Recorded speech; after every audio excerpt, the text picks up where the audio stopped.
I could tell, like, bro, you love challenges. I mean, and I think that's what keeps you growing and evolving. Like, that's what I keep hearing, bro. Like, every time you get a challenge, you're like, oh, all right. Like, Gary Owen, really? All right. Wife? Okay. I'm like, bro, this guy, okay. This guy likes challenges. I think I'm learning that now, that to evolve, you have to challenge yourself. Wow, that's huge. So I'm still learning. Like, I'm still growing. Like, me and my wife just got in an argument today before I got here. So I have to swallow my pride and reevaluate what she's looking for. Okay. Right? Because we argue about something simple about my daughter spending the time with my grandparents. And the conversation led to where we don't want her to stay there because it's hot. And my mom get cold easily, right? So during nighttime, the AC's on like 75 or 76, right? Okay. It's hot as shit. My daughter got eczema. Like, she get easy outbursts of rashes because of the heat. Yeah. For a Korean woman that don't understand that, she don't understand eczema. I got you. Understand rashes. She don't, because she raised 2 boys. We never had that. So it's hard to comprehend, but it's also to comprehend and also break down to her like, hey, Mom, you got to put the AC on 72. But it's her house. So she's like, no, I'm not doing that. Yeah. No, I don't understand. But when I talk to my dad, he understands, but he can't have that conversation with his wife because she just don't comprehend. So that's a disconnect where I saw a lot of my upbringing. Gotcha. Where there was 2 parents that never could agree on it because one person couldn't comprehend what the situation was about. Wow. So we had an argument about that, and I'm really I hold stuff in, right? If I don't like to argue, I don't like to fight, I like to just give up, right? That's what I realized. We don't have a voice in relationship. I give up a lot when it comes to my wife because she wants to go deep into it. I was like, I don't know how far you want me to go. I'm gonna talk about this tonight. I don't know how far to go deep in this conversation. I don't know how to make you feel good about the situation. When I said I understand, I apologize. But it's like, you got to give more to it, because she kept on saying you got to, when you say sorry, you got to be emotional about it. I was like, that don't make sense to me. Right. Because the idea, I got the idea across, right? I am sorry. What do you want? I'm so sorry. Yeah, you want me to sell it? Like, what do you want me to do? Is she asking for it like instantly? Like after she says it? Has to be genuine, yeah. Well, no, I'm saying, like, say she gets upset with you. She doesn't come back to you like 2 days later and be like, hey, are you sorry for that?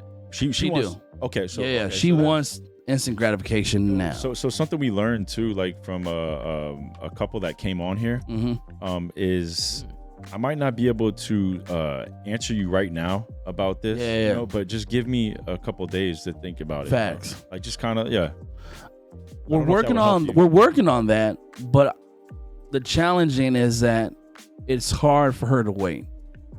It takes me a week. Well, you got all kinds of other stuff going on. Yeah, I got a lot of stuff. You got your create. Yeah, I got a lot of stuff going on, bro. Like, I can't pause 20 files right there and just tell you instantly, like, I'm sorry. I feel you. I think that's my challenge in this relationship. I feel like it's like a TED Talk, right? That's what I feel. I feel like it's like intervention. I feel like it's therapy right now, what I'm talking about. Now we're on J Talk. Right, we are. We definitely. It's like a men's group right here. It actually it's such. It feels good to talk about this because once I leave and I talk to her, I have a better understanding on how I was approaching it.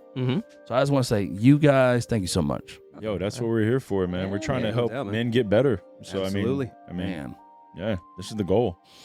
So we're learning from each other, and it's never gonna stop, And I think what you were speaking about with your mom and dad, and I know with my mom and dad and other people's mom and dads, it's like when parents reach a certain age, a lot of them stop growing, and I think that's the problem. It's like they just kind of get content, like where they're at, and it's like, you got to keep trying to grow. And I know it's exhausting, but it's like, keep pushing. Yeah. Because when you stop growing, everybody around you stops growing. Absolutely.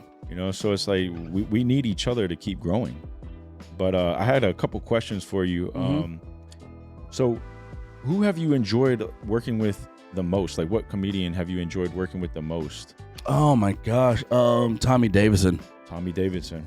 What's so great about Tommy? His energy, pure energy of genuine person, caring person. Wow, caring. That's. He was so caring. Kevin James as well. Oh wow. Kevin James was super dope. Really? Yeah, he's Nice. the same person. Quevin James is King of Queens. He's a queen. Okay, Yeah, yeah, he's the okay, same person on and off stage. Like Wow. even in movies, same genuine. Will give his shirt off his back to you. Wow. Super sweet. That's so dope, man. That was my first comic that made me realize there are genuine people that love the craft and love the upcoming and want to give people opportunity. Yo, that's huge though. So that tells me a lot about you as a comedian because you're connected to these comedians that have big hearts. Yes. So you have a big heart. Yes. And like, I can't believe that's good. That's a good what it observation, is, dude. And so like Adam Sandler, obviously, I think that dude has a big heart. Yes. And that's why he's connected to a lot of these guys. Facts. So man, that's huge. That's something I never looked at. I've started to realize that too as I've gone on with my life. I'm looking at all the people that I have really good relationships and all the people that keep growing with me. Yeah. They all have good hearts. Man. You know, like even down to like my tattoo artist. I'm like, man, this guy, like, he does like great work and he like these huge pieces and he charges me. He's like, yeah, no, give me $200. I'm like, bro, he has his own shop. Like, Wow. but he has such a huge heart, man. Yeah. You know, his name's Muka. Yeah, he's over at Ink Fink on Dalmabry, but he does amazing work, man. Wow. We went to TBT, by the way. Just saying. Oh yeah, Tampa Bay Tech native. Yeah. Yo, what's wrong with TBT? Yep. He went to TBT. He was a senior. I was a sophomore. Oh my God. Y'all Titans. I see. Right? Tampa Bay Tech Titans. Titans, yeah. Yeah. Okay. Y'all were good in football though. Pretty much all the time. Wait, what? You said Robinson, right? Yeah. What was your thing? What's Robinson? The Knights. The Knights? Mhm. Yeah. Oh, My father went to Robinson, but he graduated a long time ago. Okay. Like early 80s, I believe. Yeah, their mascot was like King Arthur back then. That was like, that's how long ago it was. That was the night then. There was a receiver that I played in the All-Star game with there too. You might know Antonio Murillo or something like that. Yeah. Murillo. Yeah. Murillo or Anthony Murillo. Yeah. He was another guy. I remember a couple guys from Robinson at that time. But yeah, Trigg definitely sticks out to me. Yeah. He was just like a short quarterback, man. Absolutely. But he was good. I Yeah. played in the All-Star game with him actually at Raymond James. Oh wow, really? Yeah, we were the only two quarterbacks on our side, and we switched time. Oh, that's dope. Yeah, it was fun, man. It was fun. But Did you do any sports, by the way? No. No, neither. I did TV production. Oh, nice. well, that makes sense. The AV club. Yeah. Yeah, man. Journalism and TV production. Wow. My senior year. Yo, that's awesome though. Yeah. Man. Yeah, I was into that stuff. I like the drama and all that, but then I kind of got pulled in the football direction, and I tried football, but I did Oklahoma, and I got hit hard, and I was like, I'm done. Yo, Oklahoma sucks, man. I'm done. Yeah, that's why I was happy to play quarterback, man. You don't get What drill is that? But you lay on your back, and your helmets dude. touching each other, Okay. and when the coach say hike, whoever got the ball, you gotta tag. You stand up and just hit each Yeah, other? it's close impact. Yeah. Oh. I got ran Sounds over, like and I was like, I'm not doing this no more. Bro, it's like they're just like handing out mild concussions. Yeah, facts. That's what it is because every time Facts. you're going to, and sometimes they put you against like this just huge guy. For no like- reason. Yeah, Like, yeah. This isn't even fair. Like, why are you doing this? It's to me? mental abuse, bro. It really is. And then Yeah. like you see those dots and they're like shake it off. Yeah. And it's like, yo, No, I'm dying. Yeah, right. yeah, for real, bro. So call the doctor. I see stars, dog. That's like, you talking about that. That reminds me, you see it on TV where for some reason it's chicks on the beach will do that drill. Yeah. And like there's always like a skinny girl versus like the girl who was the base of the pyramid, and it's like that girl gets rocked. I'm like, oh, I'm like, when that happens, I just look. I'm like, what did you think was gonna happen? Like, did you? Oh, dude, but you just look it up. Like girls That's rocking funny. each other on the beach. Wait, that might be something else, but Yo, like that lingerie football league, man. Those chicks used to hit they're- each other. Oh my Jeez. god. Yo, and then when they mic'd them up, like they would be saying some nasty stuff, bro. Yeah. Like, oh yeah, you HO, like that's why I was with your man last night. Yeah, they And go I'm like, hard, dog. dude, I saw Yeah. one like, chick. yo, like they be. I saw one chick rock this other girl, and then as the girl's like stumbling to get up, she starts twerking on her head. I'm I like, saw that one too. It was raunchy, bro. It was raunchy, dude. Yeah. And she had a big butt, so it was like bounce. She's like, don't. I'm like, oh shit. Yo, is that around still? The lingerie football league? I Dude, think it's Legends football. yeah, Legends. now it's called Yeah. Legends League. Are they still playing like in the same attire? Or is it like yeah, I don't- panties and a bra? Well, Yeah, and with shoulder someone- pads and a helmet. Yeah. Oh, true. They got pads now. Yeah. They're upgraded. Yo, them chicks hit though, man. Like I was impressed. They'll make Like, enough money they can get shorts next season. And then maybe some cleats. Wow. I mean, Wow. I think at one point Tampa had a team. I don't know if we still the do. Breeze. I think we were the Breeze. Oh, really? Yeah, Tampa Bay Breeze or something. Yeah, I know. We had at least like when I remember trying to follow it, we had like the best quarterback in the league. What? Yeah, we had like the Tom Brady of quarterbacks at one point, but then I don't know what happened. Oh, wow. Yeah, one of the chicks I used to go to school with, she was a cheerleader. She was playing for the Breeze. Adrian Purnell. Okay. I could probably get her on here, man. Mm. Okay, go for it, man. That's dope. She's a beautiful woman. Just get bro. the whole Breeze to come on. Yeah, the whole team. squad. Yeah. Remember where we're talking about dream It'll big? turn into something. Like, Just get the whole Dream team, big, bro. dream big. I Just like dream it. big, I like bro. it, dude. If you can't get the whole That's team, funny, dog. you get what we get. There it is. All compact in here, Yeah, like we can wearing figure it short out. shorts. We'll Yeah. we'll make it work. oh, Yeah. bro, Dude, we man, could that take could it out be to the, dangerous, man. I think I'd backslide. You know, if Nah, man, we get. I'm trying to stay away from sex and all that, Jacoby. By the way, Nice, so really? Like, yeah, nice, really. He's like, good Oh, luck with that. sweet. Yeah, good job, bro. Yeah. Well, I'm just saying, like, if that happened here, I think I'd fall off. You know, like, Wow. you know. Well, you know what we do, just so we're not in tight quarters. We'll get extension cords. We'll run everything out to the backyard. We'll get a slip and slide. I mean, it's a hot day. Oh yeah, okay. Yeah, We'll do an Outdoor outdoor contest. Yeah, right. There it is. Outdoor show. Yeah, we'll do Oklahomas. Show. Oh, nice. Yeah, we'll get them to do There we go. Oklahomas. Look at this, man. You're bringing it all together. I But love the it. funny dude. part is we'll have them do Oklahomas on the slip and slide. Oh, that'd be So That'd be you're dope. falling over. You know you're not going to hit, Nice but it's going to be nice funny. and wet. Yeah. that's Work. good. Get them do dizzy bat contest. What's a Dizzy dizzy bag. bag? Dizzy bat. Yeah. Where you spin around yeah, the back. spin Yeah, around. I know. I thought he said gotcha. dizzy back. That's I'm what I like, thought too. Some new Is that- stuff. Yeah, is that a new sex position? Dude, I can make it up on the fly real quick. Where'd you get that? The white room?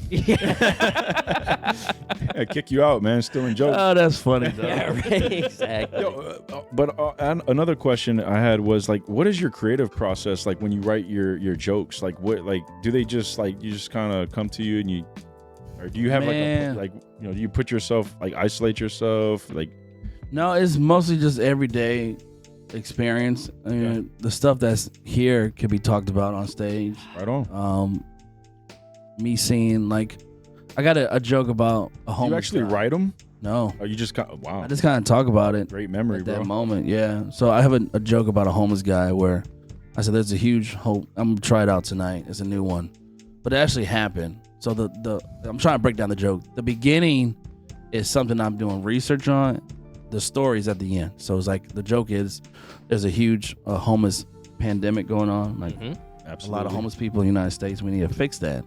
But I feel like homeless people are getting very intelligent on how to beg for money. Because back in the day, it was like, hey, you got any change, right? And that's it. They're getting advanced. They're getting smarter.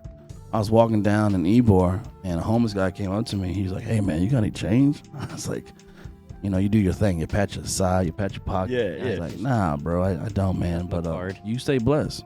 Be safe. As soon as I walk past him, he's like, I take checks. Nigga, what?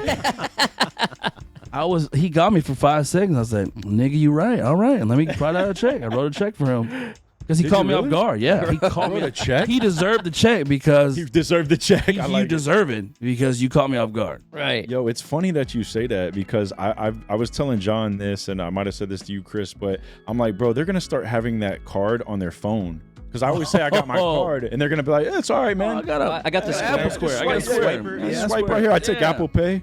Like, Oh, absolutely. Yeah. Apple, I got Venmo, Cash I got App. cash out. I got cash. I saw a homeless person laying down on the ground watching a football game. And I walked past him. He's like, get out of my living room. I said, nigga, what? all in Ybor, dog. Like, everything that happened is life, real life. And, there's a joke that I do with my stepson. We're potty training him.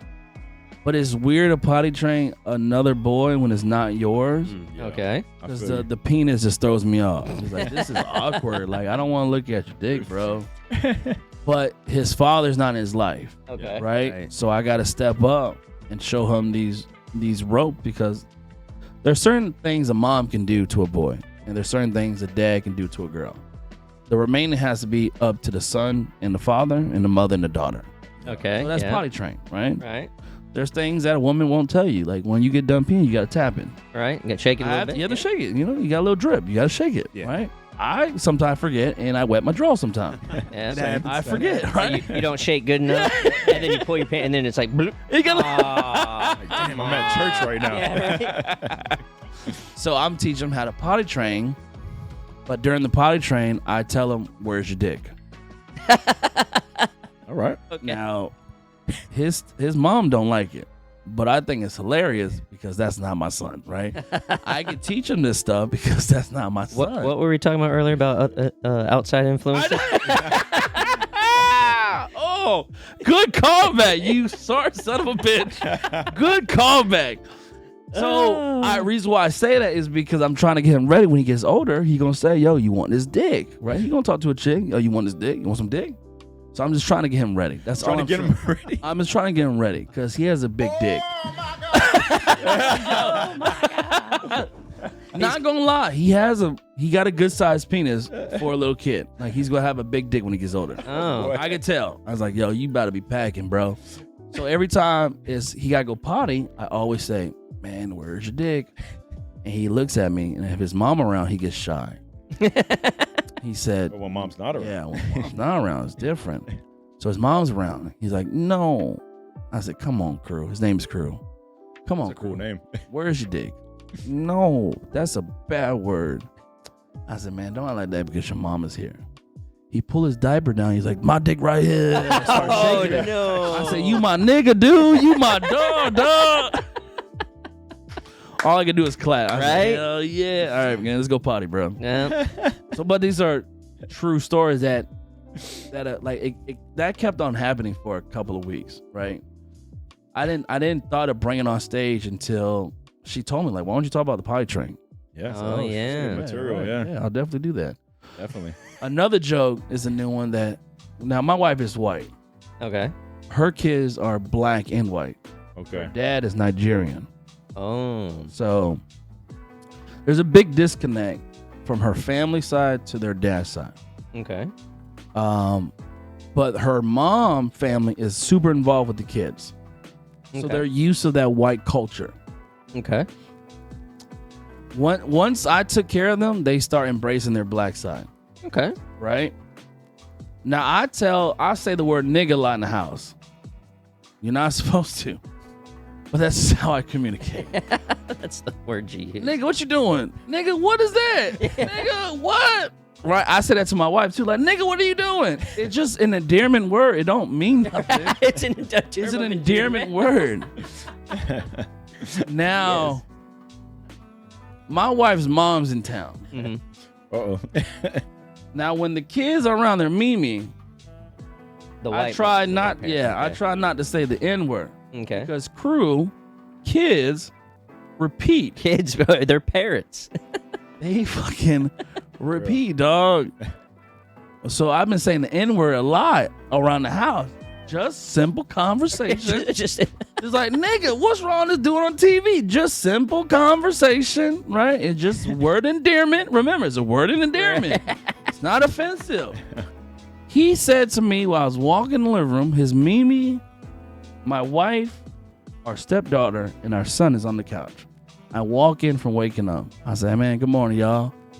Crew said, "What up, my nigga?" oh no. Oh no. I'm in shock. I said, "Oh no, you No. didn't. Not in front of Mimi. Not Mimi, right?" Right. And her Mimi said, "Crew, he not naughty." She thought he said naughty. Oh, good save. And I said, "Oh, nice, thank nice, God." nice. And he's like, "No, I said No, this where it fucked up. This where it twisted. My stepdaughter, he said, "Mimi, he didn't say naughty." like No, stop it. Stop it. Yo, shut the fuck up, bro. That's when you throw something at her. yeah, right." My face dropped. My wife face dropped because we know that it's gonna get ugly. And her Mimi said, "Well, he didn't say naughty." Here come Brielle. Her name's Brielle. "No, Mimi. He said, 'What up, my nigga?'" Oh, just Uh-oh. she enunciated. She enunciated, right? She said the GA at the end, God. but not Mimi. Mimi said the ER at the end. Uh-oh. Oh no. This is where it got funny. She said, "What? Crew?